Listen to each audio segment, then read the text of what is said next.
우연히 먹은 약이 알고 봤더니 마약성 물질이 들어있었다면, 그리고 그것으로 인해 엄청난 갈증을 느끼게 되며 사람들을 물어뜯게 된다면 어떻게 해야 할까요? 티빙 오리지널 드라마 해피니스에서는 사람을 물어뜯는, 마치 좀비를 연상시키는 광인병이라는 새로운 질병이 등장합니다. 이것은 어떤 약물에서 비롯된 증상 중 하나인데, 이 약을 복용한 사람들은 얼마 지나지 않아 엄청난 갈증을 느끼게 되면서 사람들을 물어뜯게 됩니다. 말 그대로 현대판 좀비물이라고 볼 수 있는 것이죠. 약을 복용한 사람들은 피를 갈구하며 결국은 또 다른 피해자를 만들어냅니다. 사람들은 서로 살아남기 위해 본인의 본성을 드러내며 결국은 사람에 의해 죽고 죽이는 상황까지 발생합니다. 마약 청정국. 그동안 우리나라를 일컫는 말 중 하나였죠. 마약을 어디서나 쉽게 살 수 있었던 해외 여러 나라들과는 달리 마약이라는 단어 자체가 굉장히 낯설게만 느껴지던 것이 바로 대한민국이었는데, 이제는 그것도 옛날 말이 되었나 봅니다. 얼마 전 창원의 한 고등학교에서 마약에 중독된 10대 청소년 40여 명이 적발된 일도 있었는데요. 이들이 중독된 마약은 다름 아닌 펜타닐. 익숙하신 분들도 있겠지만 사실 이 마약이 어떤 효과를 내는지 제대로 알고 있는 사람들은 많지 않습니다. 아마 처음 약물을 시도한 사람들 또한 이렇게까지 본인의 삶이 피폐해질 줄은 상상조차 하지 못했으니까 말이죠. 흔히 말해 마약이라고 불리는 모르핀은 애초에 다른 목적으로 개발이 된 것이었습니다. 2차 세계대전 영화를 보면 치명상을 입은 환자들에게 모르핀을 투여하는 경우가 많습니다. 모르핀은 아편이라는 마약에서 추출한 것이기 때문에 엄청난 강한 진통제임과 동시에 중독성이 매우 뛰어난 것인데요. 이렇게 중독성이 강력한 것은 오직 치명상을 입은 환자에게만 투여할 수 있습니다. 이미 죽을 고비를 눈앞에 두고 있기 때문에 참을 수 없는 통증으로 고통스러워하는 사람들이 많았는데요. 그래서 이런 사람들을 위해 더욱 세고 더 자극적인 진통제가 나오게 된 것이죠. 이쯤에서 사람들은 생각합니다. 이 모르핀보다 더 약발이 좋은 진통제는 없을까? 하고 말이죠. 이때 돈 냄새를 본격적으로 맡은 곳에서는 정신없이 연구원들을 굴리기 시작합니다. 바로 제약회사인데요. 최대한 가지고 있는 모든 것들을 한순간에 잠재울 수 있는 아주 강력한 악마의 진통제라고 불리는 바로 그 펜타닐을 개발하게 된 것이죠. 이게 도대체 얼마나 강력하냐면 모르핀 대비 100배나 강하고 헤로인 대비 50배나 강한 소량의 섭취로 죽음을 이르게 만들 수 있는 바로 그런 마약이라고 보시면 됩니다. 이 사진을 보시면 1센트의 동전과 펜타닐의 차이점을 볼 수 있습니다.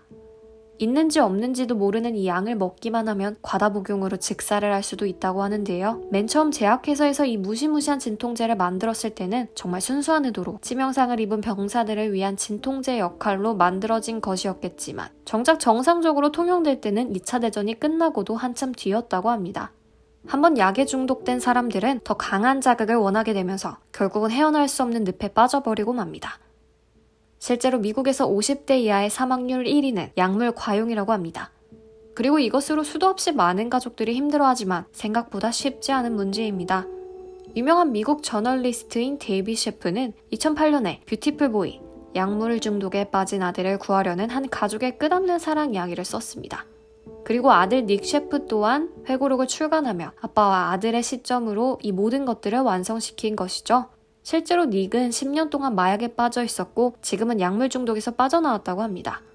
수도 없이 마약을 시도하고 재활원에 가고 또 마약을 하고 그 과정에서 일어났던 모든 일들이 영화 뷰티풀 보이에서 자세하게 나와 있습니다. 현재 할리우드에서 가장 핫한 배우인 티모시 살라메가 아들 닉의 역할을 맡게 되면서 배우 필목 계기를 시작하는 수많은 팬들이 보고 있는 영화 중 하나인데요.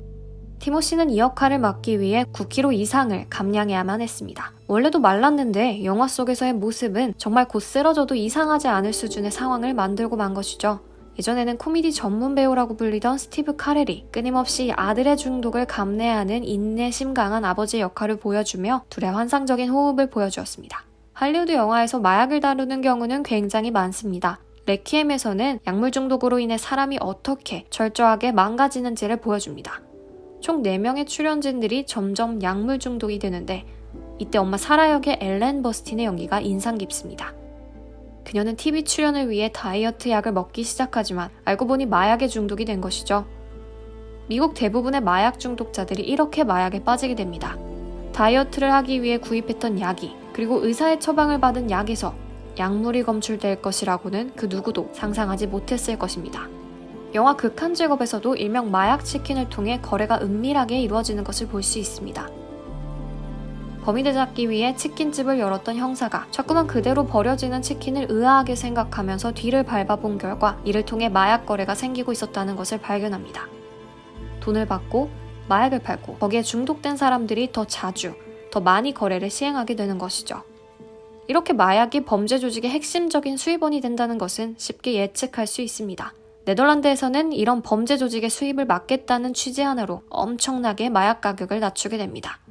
즉 대마초처럼 상대적으로 중독성이 약한 마약들을 손쉽게 살 수 있도록 만들었는데요. 물론 처음에는 오히려 중독자들이 줄어든 것처럼 보입니다. 언제든지 마약을 살 수 있기 때문에 그들에게는 이제 굳이 쟁여놓지 않아도 되는 것이니까요. 그러나 합법화가 된 이후에는 곧 전 세계 마약 조직원들이 이곳으로 몰려들게 되는 원인이 됩니다. 마약 합법화가 시작되면서 마약 인구가 증가하게 된 것이죠. 이렇게 약물이 무서운 이유는 시작은 가벼운 것으로 시작해도 점점 그보다 더한 것들을 원하게 된다는 것입니다. 더 강한 것들을 찾는 사람으로 인해 마약 조직이 거대화되는 것이죠. 물론 그로 인해 치안이 철저하게 망가지게 됩니다. 미국에서는 마약을 하는 인구가 폭등하고 마약에 중독된 임산부 또한 아기 출산을 하는 상황이 급증하게 됩니다. 아기들은 이미 탯줄을 통해 뱃속에 있을 때부터 마약에 중독된 상태가 돼버리죠. 출산을 하고 아기들이 탯줄을 잘리게 되면 더 이상 마약 성분을 공급받지 못하게 되면서 이렇게 금단 현상을 일으키게 됩니다. 미국에서 1시간에 3명꼴로 이런 아기들이 태어난다고 하니 얼마나 문제가 심각한 상황인지 알 수 있겠죠. 레퀴엠에서는 약물 중독으로 인해 한 사람이 철저하게 망가지는 모습을 보여주기도 하지만 영화 뷰티풀 보이에서는 당사자뿐만 아니라 가족들이 수도 없이 불안 속에 산다는 것을 여지없이 보여주고 있습니다. 단순히 약물 중독에서 그치는 것이 아니라 그 가족, 주변 사람들까지 함께 피폐해지는 것을 볼 수 있는 것이죠. 시작은 가벼웠어도 그 끝은 파국으로 끝난다는 것을 명심해야 하지 않을까 싶습니다. 오늘 준비한 영상은 여기까지입니다. 지금까지 흥미도 뉴스였습니다.